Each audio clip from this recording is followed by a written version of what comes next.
곧 예배가 시작됩니다. 온라인으로 하나님께 드리는 예배에 정성을 다해 임해 주시기 바랍니다. 온 가족이 함께 모여 거룩하게 예배를 드립니다. 부모가 아이들의 훌륭한 영적 교사 역할을 하시길 바랍니다. 단정한 복장으로 예배를 드립니다. 성경책을 지참합니다. 예배 10분 전부터 예배 준비를 완료하고 기도합니다.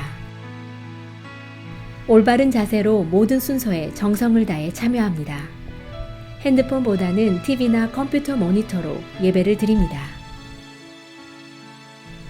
예배에 집중하여 하나님의 은혜를 기대합니다. 헌금은 정성껏 준비해서 우편으로 보내시거나 직접 교회 사무실 헌금함에 봉헌합니다.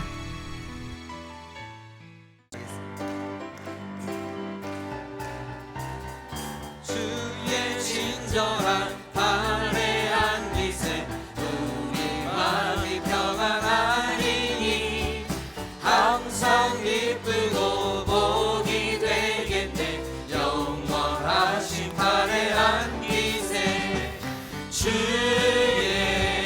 발에 그 크신 발레한 기세 주의 발에 영원하신 발레한 기세 날이 갈수록 주의 사랑이 두루 광명하게 비치고 전성 가는 길 편히 가리니 영원하신 발레한 기세 주의 발에 주의 발에 그 크신 발레한 기세 주의 발에 영원하신 발레한 기세 주의 보좌로 나아갈 때에 기뻐 찬미 소리 외치고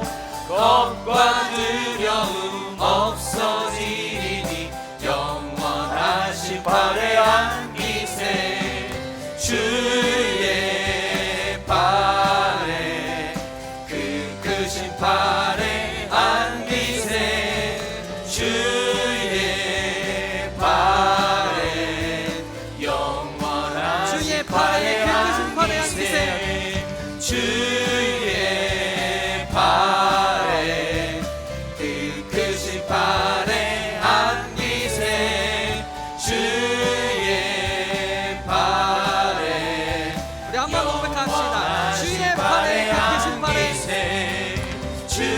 주의 발에 그 크신 발레한 기세 주의 발에 영원하신 발레한 사랑과 은혜가 충만하신 하나님, 오늘도 이 새벽 첫 시간에 하나님 앞에 나와 경배드리게 하시니 감사와 찬양과 영광 올려드립니다. 하나님의 은혜를 사모하여 이 시간 비대면 온라인으로 드리는 예배 자리에 앉았습니다. 신령과 진정으로 드리는 예배 되게 하시고 우리들의 각 가정과 처소를 축복하시사 하나님의 음성을 듣게 하시고 하나님의 말씀으로 채워주시옵소서. 하나님 아버지, 이제 다시 주일 공예배를 허락하심을 감사드립니다.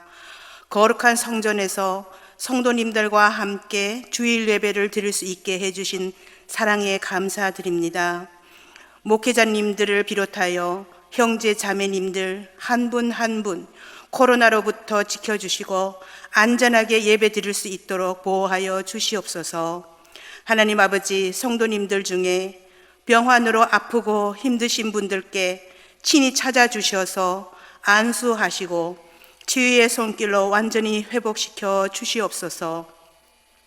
하나님 아버지, 아직도 온 세상은 코비드-19 팬데믹으로 인해 정상적인 생활을 못하고 어렵고 힘든 상황 속에서 하나님이 베푸실 자비와 긍휼로 이 세상을 다시 고쳐주실 때만을 믿고 기다리고 있습니다. 우리들의 생각과 마음을 다스려 주시고 주 품에 품어 주시옵소서. 환난을 통해 인내를 배우고 기도와 말씀으로 자신을 훈련하여 참 소망이신 예수님을 믿고 의지하며 굳건한 믿음에 서서 승리의 길로 가도록 인도하여 주시옵소서.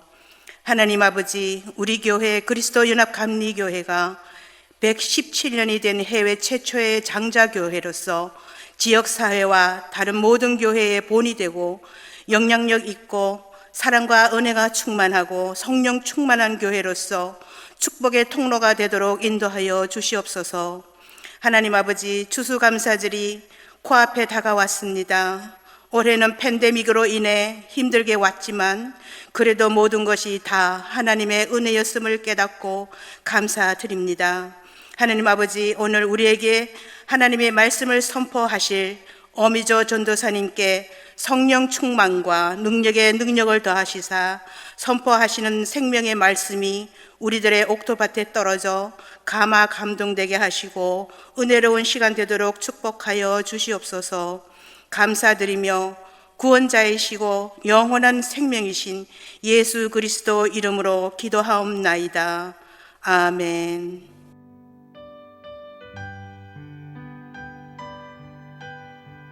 오늘 우리에게 주시는 하나님의 말씀은 다니엘 3장 1절부터 12절입니다. 함께 봉독하시겠습니다. 느부갓네살 왕이 금으로 신상을 만들었으니 높이는 60규빗이요 너비는 6규빗이라 그것을 바벨론 지방에 두라 평지에 세웠더라. 느부갓네살 왕이 사람을 보내어 총독과 수령과 행정관과 모사와 재무관과 재판관과 법률사와 각 지방 모든 관원을 느부갓네살 왕이 세운 신상의 낙성식에 참석하게 하매 이에 총독과 수령과 행정관과 모사와 재무관과 재판관과 법률사와 각 지방 모든 관원이 느부갓네살 왕이 세운 신상의 낙성식에 참석하여 느부갓네살 왕이 세운 신상 앞에 서니라. 선포하는 자가 크게 외쳐 이르되 백성들과 나라들과 각 언어로 말하는 자들아, 왕이 너희 무리에게 명하시나니 너희는 나팔과 피리와 수금과 사면금과 양금과 생황과 및 모든 악기 소리를 들을 때에 엎드려 느부갓네살 왕이 세운 금 신상에게 절하라. 누구든지 엎드려 절하지 아니하는 자는 즉시 맹렬히 타는 풀무불에 던져 넣으리라 하였더라.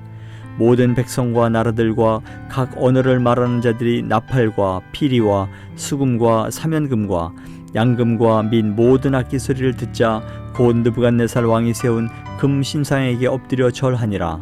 그때에 어떤 갈대아 사람들이 나와 유다 사람들을 참소하니라. 그들이 느부갓네살 왕에게 이르되 왕이여 만수무강하옵소서. 왕이여 왕이 명령을 내리사 모든 사람이 나팔과 피리와 수금과 사면금과 양금과 생황과 및 모든 악기 소리를 듣거든 엎드려 금신상에게 절할 것이라. 누구든지 엎드려 절하지 아니하는 자는 맹렬히 타는 풀무불 가운데에 던져 넣음을 당하리라 하지 아니하셨나이까. 이제 몇 유다 사람 사드락과 메삭과 아벳느고는 왕이 세워 바벨론 지방을 다스리게 하신 자여늘 왕이여 이 사람들이 왕을 높이지 아니하며 왕의 신들을 섬기지 아니하며 왕이 세우신 금 신상에게 절하지 아니하니이다. 아멘. 오늘 본문은 다니엘 3장 1절에서 12절의 말씀입니다. 제 제목은 신앙인의 바른 선택은 믿음을 지키는 것이다. 좀 길지요. 신앙인의 바른 선택은 믿음을 지키는 것입니다. 오늘 본문에는 바벨론 왕 느부갓네살이 자기를 신격화하고 우상화하는 작업을 시도하는 장면이 나오죠. 엄청난 높이의 금신상을 만들고 그 금신상에게 모든 신하와 백성들로 하여금 경배하라고 칙령을 내립니다.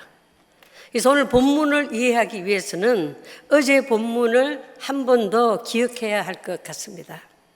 2장 46절에 보면 느부갓네살 왕이 자신도 기억하지 못하는 꿈과 그 꿈을 풀어준 다니엘에게 엎드려 절을 했다고 합니다.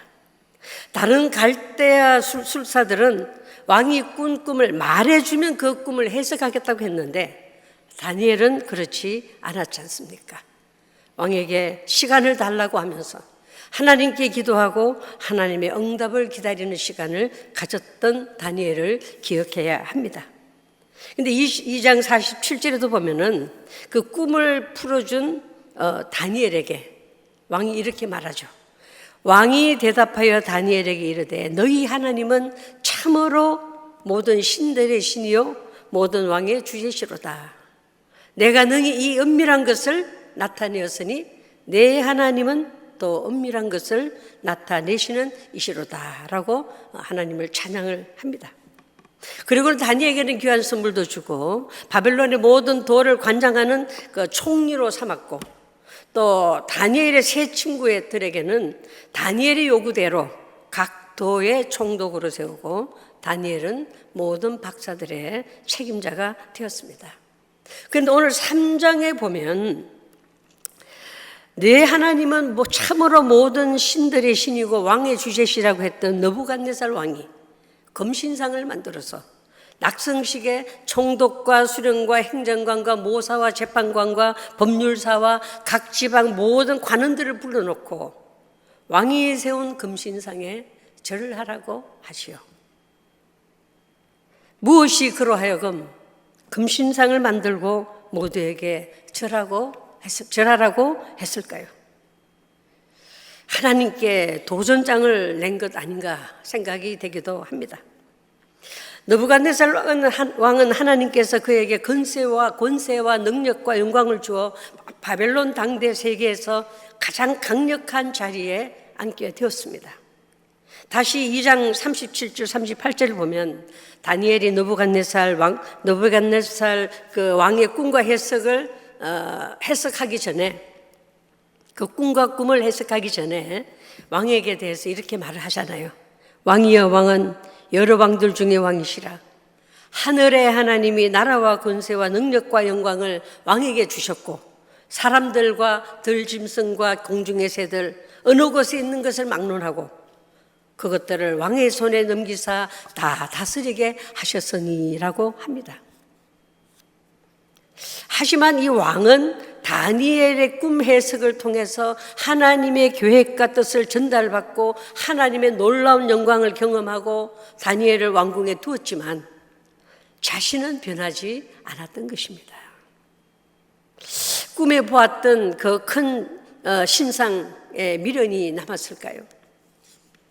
느부갓네살 왕은 다니엘이 왕도 기억하지 못하는 꿈을 알아내고 해석까지 했던 그때를 잊고 오히려 금신상을 세워 온 백성이 그것에 무릎을 꿇고 숭배하게 함으로 자신의 권위를 인정받으려고 합니다.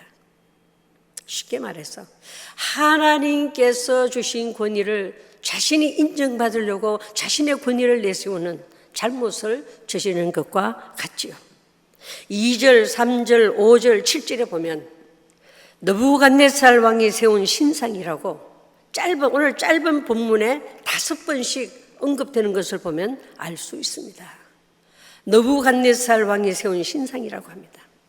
당시 바빌론에는 여러 나라 백성들이 포로로 잡혀와 함께 살았는데 그들이 원래 섬기는 신을 부정하고 금신상 낙성식 때 모든 사람이 동시에 자신과 그 신상 앞에 엎드리게 함으로써 그들의 충성을 확인하고 싶었던 느부갓네살 왕입니다.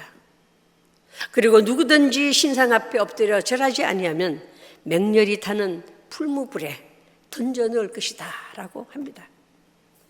그런데요, 오늘 본문의 말씀을 보면 다니엘의 세 친구들은 왕의 명령을 듣지 않습니다. 그리고 자기들의 믿음을 지키는 장면이 기록되어 있습니다. 당시 상황으로 봐서는 왕의 명령에 순종할 수밖에 없는 상황임에도 하나님을 믿는 믿음 하나로 맞서고 있는 세 사람 사드락과 메삭과 아벳노고를 보면서 신앙인의 바른 선택인 믿음을 지킨다는 것이 무엇인지 오늘 본문을 통해서 살펴보기를 원합니다. 첫째로 믿음을 지킨다는 것은 다르게 사는 것을 드러내는 용기라고 합니다. 다시 말씀드릴게요. 믿음을 지킨다는 것은 다르게 사는 것을 드러내는 용기다라고 했어요. 악은 언제나 하나님의 사람들이 다르게 사는 것을 무너뜨리려고 하죠. 오늘 1절도 보면은 느부갓네살이 만든 금신상은 높이 60규빗 27m라고 합니다. 넓이는 6규빗 2.7m. 그러니까 건물 한 층이 3m라고 해도 이거는 9층 높이의 정도의 건물 크기라고 하네요.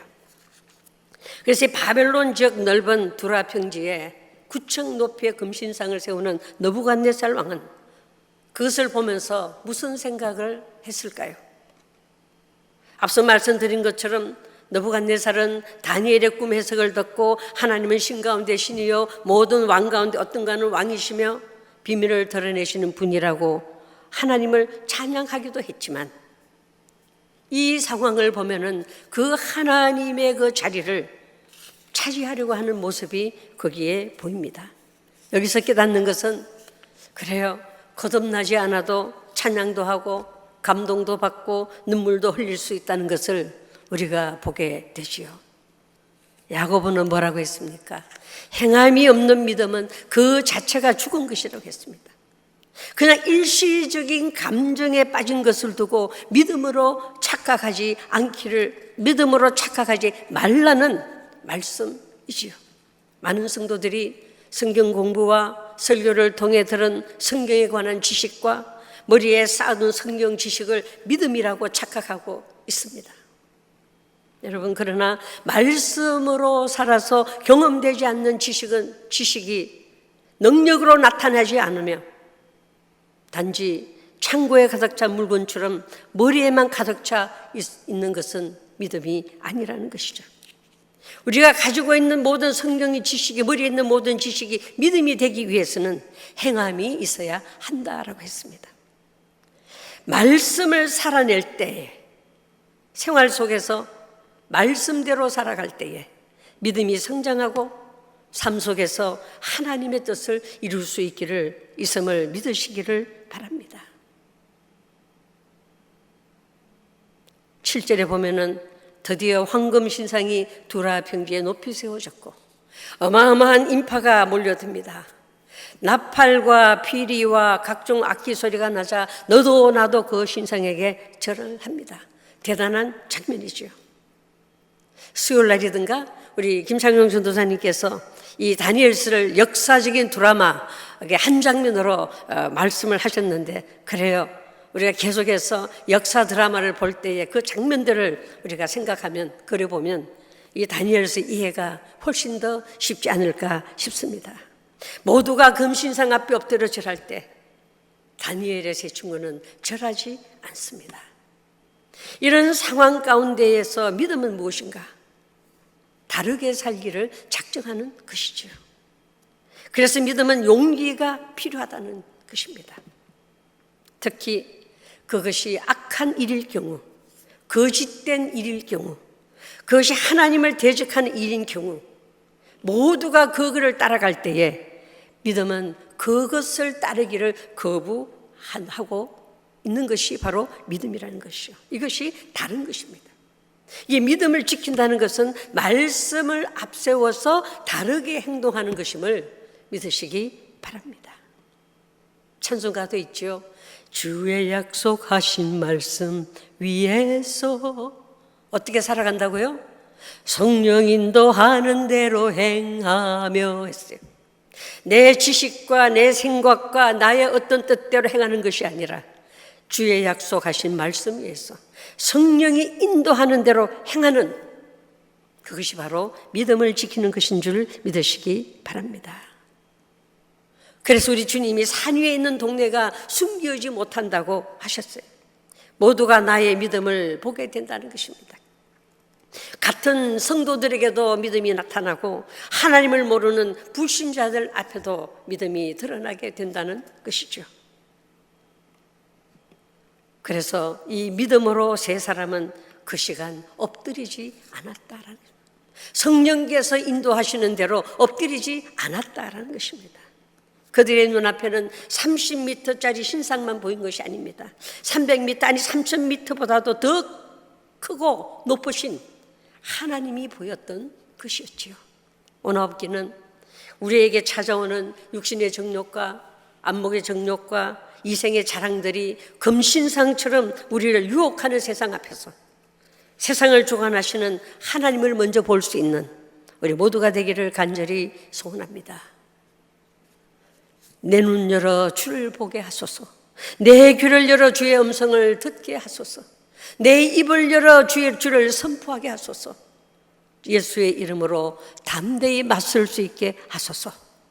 이렇게 고백하는 우리 모두가 되기를 바랍니다. 다니엘과 세 친구가 지켰던 그 믿음, 우리도 지킬 수 있는 것임을 믿으시기 바랍니다. 왜냐하면 다니엘과 세 친구도 하나님의 자녀요, 우리도 하나님의 자녀이기 때문에 우리도 할 수 있다라는 믿음을 꼭 가지시기를 간절히 소원합니다. 그리고 그 믿음대로 성령 인도하는 대로 이 세상을 살아가는 저와 여러분이 되기를 간절히 소원합니다. 그런데요, 그들과 같은 그 큰 믿음이 갑자기 생겼다가 갑자기 커졌다 그렇게 했을까요? 아니잖아요.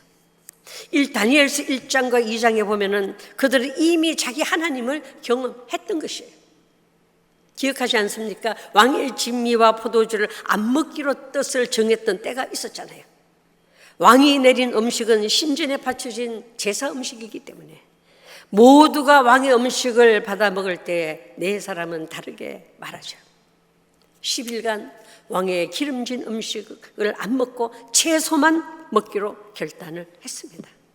이미 다르게 사는 훈련을 쌓고 있었던 것이죠. 그때 그들은 다르게 삶으로 말미암아 살아계신 하나님을 경험했던 것입니다. 그래서 기름진 음식을 먹었던 자들보다 그들의 얼굴은 더 윤택했을 뿐만 아니라 보너스로 저는 보너스라는 말을 쓰고 싶어요. 학문과 깨달음과 지혜를 보너스로 더 받았던 것입니다. 여러분, 나는 예수 믿고 믿음으로 어떻게 다르게 살아왔는가? 지금 내가 다르게 살기로 또 한 번 결단해야 할 것은 무엇인가? 깊이 생각하는 아침이 되기를 간절히 소원합니다. 믿음을 지킨다는 것은 다르게 산다는 것이고요. 두 번째로 믿음을 지킨다는 것은 그것을 지킬 때에 오는 손해를 각오하는 것이다라는 것입니다. 여러분, 믿음을 지킬 때에 겪는 손해는 손해가 아니라는 걸 아시죠? 믿음을 지킬 때에 우리가 정말 손해라고 생각하던 그 모든 분량은 하나님의 손에 올려져 있다는 사실을 우리는 기억을 해야 합니다. 그래서 언젠가 우리가 또 필요할 때에, 어떤 위기에 부닥칠 때에 하나님의 손에 올려져 있던 그 손해라고 생각했던 것들이 놀라운 새로운 위력으로 우리에게 채워지는 놀라운 은혜가 있다는 것 우리가 기억해야 합니다. 성경에 나오는 믿음의 선조들은 값비싼 대가를 지불하고 믿음을 지켰습니다. 신상 낙성식의 나팔과 피리와 각종 악기가 울려 퍼지는 가운데 금신상 앞에 고개를 꼿꼿이 들고 절하지 않고 있었을 때에 이들은 어떤 비난을 받았습니까? 이들에게 붕괴한 사람들이 있었어요. 그리고 다니엘의 친구들을 왕께 즉시 고발하는, 그래서 고발당하는 그런 어려움에 처하기도 합니다. 12절에 보면 비난도 받지요. 이방 포로인 주제에 왕의 은혜로 관리까지 시켰더니 은혜를 배신한 배신자로 찍힘을 당합니다. 이런 상황에서 믿음을 지키고자 할 때 비난과 비방을 당하는 것이 대가를 치르는 것이다라는 것을 우리가 기억해야 합니다. 그러나 그 비난과 비방으로만 그치지 않다는 것을 우리가 계속해서 다니엘서를 보면 다시 한번 깨닫게 될 것입니다. 하나님의 사람들은 신앙을 지키기 위해서 믿음의 문제에서 물러서지 않아야 됩니다. 특별히 진실과 거짓이 싸울 때 불이익 당하는 것을 감수하면서도 진실의 편에 서야 하는 것이 바로 믿음을 지키는 것임을 말하고 있습니다. 여기서 다니엘의 세 친구들에게 믿음을 지킨다는 것은 선택의 여지가 없이 하나 있는 목숨을 믿음과 바꾸는 것이었습니다. 우리는 이 다니엘 하나밖에 없는 이 목숨을 믿음과 바꾸는 그 유명한 고백이 있지 않습니까? 이제 내일 본문에 나오겠지만은 17절, 18절에 보면은 우리가 너무나 담고 싶어하는 구절이 거기에 있습니다. 왕이여 우리가 섬기는 하나님이 계시다면 우리를 맹렬히 타는 풀무 가운데서도 능히 건져내시겠고 왕의 손에서도 건져내시리이다.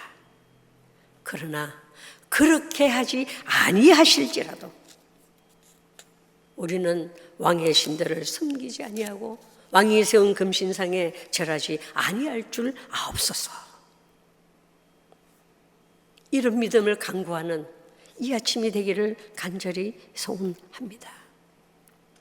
금신상, 그렇죠.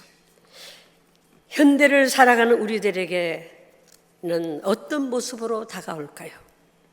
앞서서도 말씀드렸지만 육신의 정욕과 안목의 정욕과 이생의 자랑이 금신상에 탈을 쓰고 다가오고 있다는 사실을 우리는 꼭 기억해야 합니다. 때때로 그 금신상이 우리에게 속삭입니다. 너희 하나님이 너에게 뭘 해줄 것 같으냐? 너희가 하나님께 예배하고 기도하고 정직하게 살면 잘 될 것 같으냐? 조롱하고 다가올 때가 있습니다. 이럴 때에 우리에게는 믿음이 필요한 것이죠. 다르게 살기를 선언하고 내게 올 손해를 감수하는 것이 믿음입니다. 그리고 나면 우리 하나님이 우리를 도와주실 줄 믿으시기 바랍니다.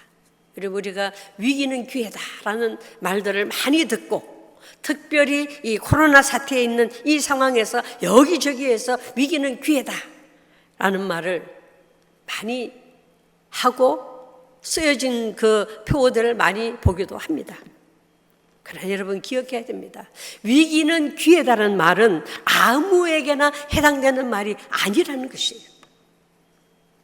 오늘 본문과 연결시켜 보자면요, 위기 속에서도 믿음을 지킨 자에게만 해당되는 말이라는 사실을 우리는 꼭 기억해야 합니다. 위기를 기회로 만드십니까? 만드시기를 원하십니까?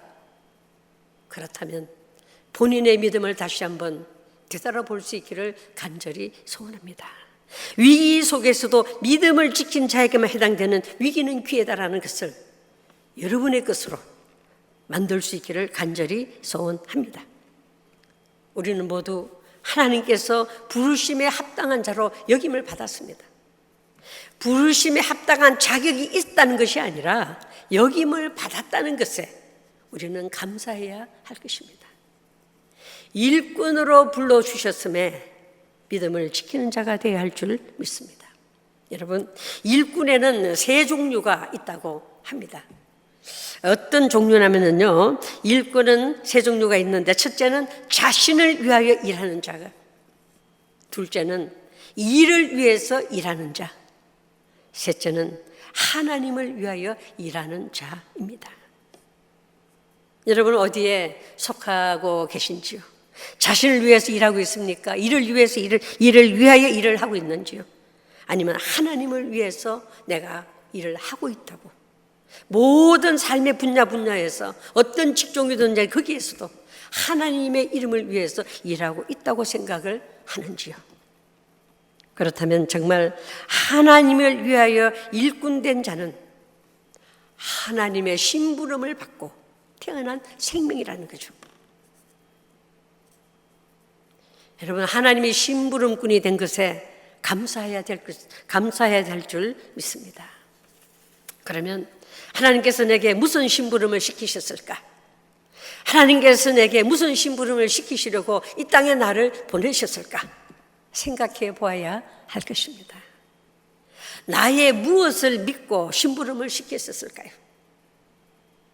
세상은 자격을 운운하지만 하나님은 부르신 분에 대한 믿음을 요구하고 계심을 믿으시기 바랍니다.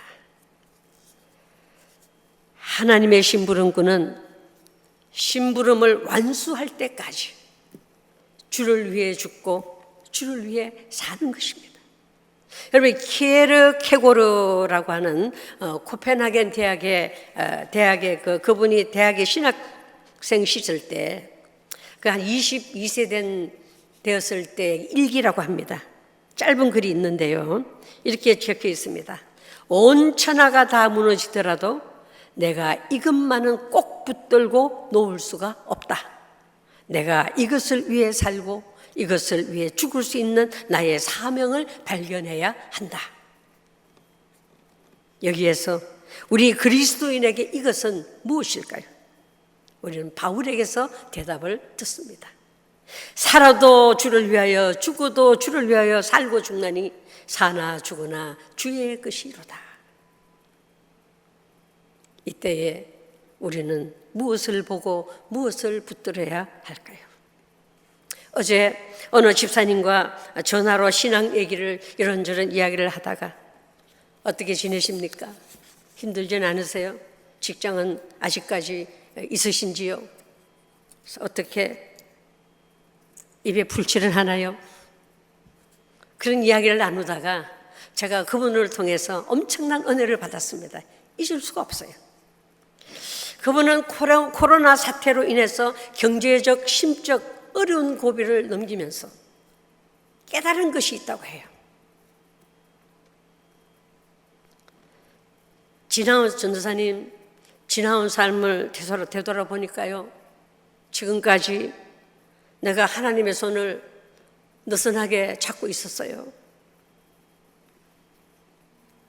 자기 딸한테 지적을 받았는데, 엄마, 하나님의 손을 느슨하게 힘없이 잡지 말고 엄마 꼭 잡아야 돼. 이 소리를 듣고 본인도 자신을 되돌아봤다고 합니다. 그러면서 하는 말이, 전도사님, 이제는 무슨 일이 있어도 하나님의 손을 꼭 잡을 겁니다. 절대로 놓지 않을 것입니다. 많은 은혜를 받았습니다. 그래요. 나는 하나님의 손을 그냥 느슨하게 잡고 있는가? 나는 하나님의 손을 꽉 잡고 있는가?